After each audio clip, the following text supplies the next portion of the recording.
शुभ संध्या प्यारे साथियों, आप सभी का स्वागत है आपके अपने एजुकेशन कैप्सूल स्टडी प्लेटफॉर्म पर।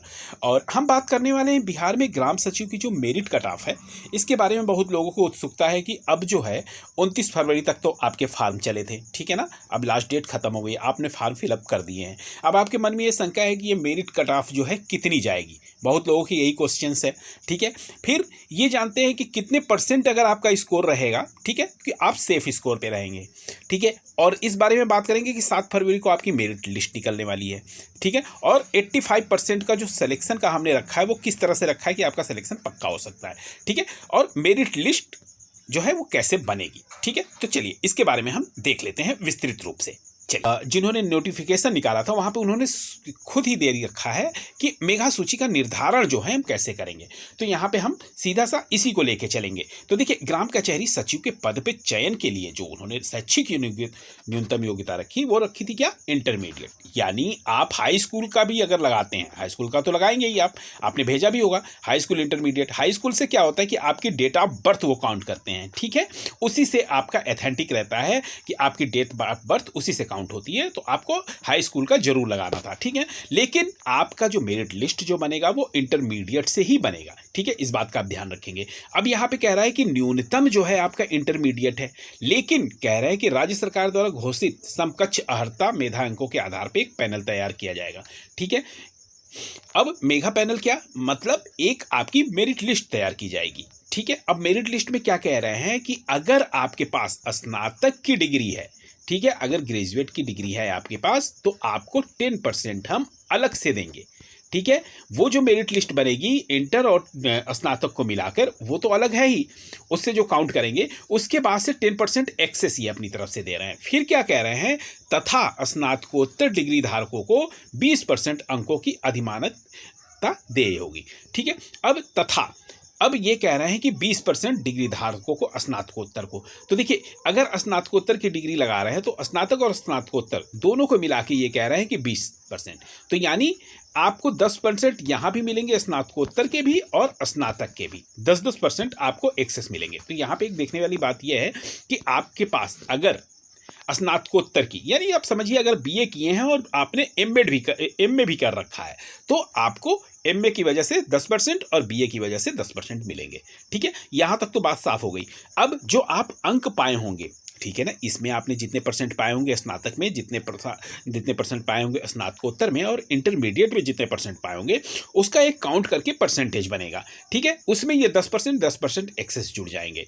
तो इसमें जिनके भी नंबर अगर ज़्यादा बेहतर होंगे उनके लिए बहुत ही अच्छे चांसेस हैं इसमें, ठीक है।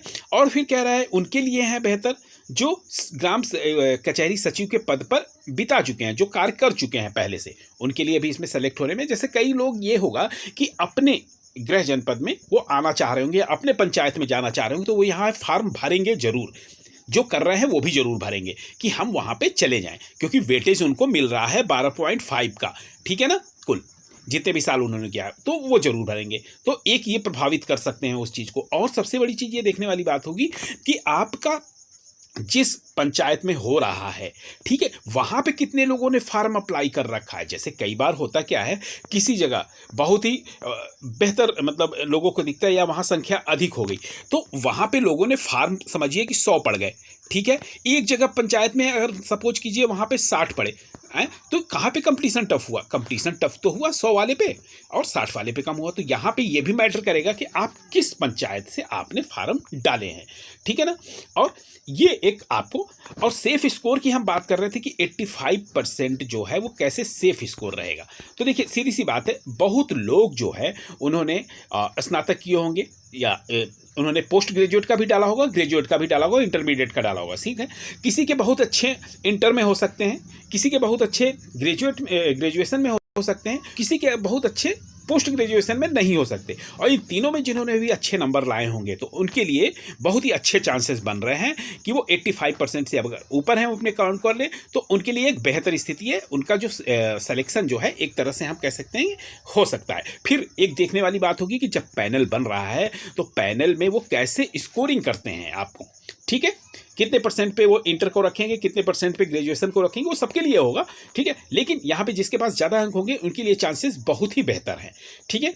तो यहाँ पे ये हुआ। और हाँ, आपको ये ध्यान रखना है कि 7 फरवरी को आपकी मेरिट लिस्ट जारी हो जाएगी, 7 फरवरी को। और 7 फरवरी के बाद, ठीक है, उस मेरिट लिस्ट में आपको पता चलता है कि आपका यहाँ हुआ, यहाँ नहीं हुआ, यहाँ हुआ, यहाँ नहीं हुआ, तो आप आपत्ति भी डाल सकते हैं, ठीक है ना, 7 फरवरी के बाद। तो 10 दिन का समय दिया गया आपत्ति के लिए, ठीक है।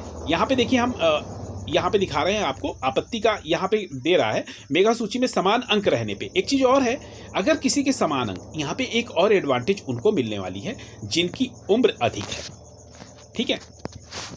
उम्र से हमारा तात्पर्य है, अगर सेम किसी के परसेंटेज आते हैं, अगर समझ लीजिए किसी के 87% आपके भी हो गए, ठीक है ना, और ये पॉइंट में ही होता है, 87% करंट नहीं होगा, पॉइंट कुछ पे होगा। अगर उतने ही सेम किसी दूसरे के आते हैं तो वहाँ जिसकी एज अगर 30 साल है और किसी की 24 है, अगर इसका सेम हो जाता है तो 30 साल वाले को यहाँ पे प्रेफरेंस दिया जाएगा, यानी यहाँ पे इसको वरीयता दी जाएगी और उसका सिलेक्शन पक्का होगा। तो यहाँ पे थोड़ा सा ये भी मैटर करेगा, इसको आप जरूर याद रखिएगा, ठीक है। तो ये एक अहम जानकारी हम आपके लिए लेके आए थे, जिससे आपका कन्फ्यूजन जो है वो दूर हो सके। और अगले वीडियो में मैं बताने वाला हूँ कि एक न्याय पंचायत की 1 फरवरी से, ठीक है, और भी भर्तियां आ रही हैं, उसके लिए भी आवेदन आमंत्रित है। तो उसके बारे में हम अगले वीडियो में बात करेंगे। तब तक के लिए मिलते हैं फिर आपसे अगले वीडियो में। तब तक के लिए आपका धन्यवाद।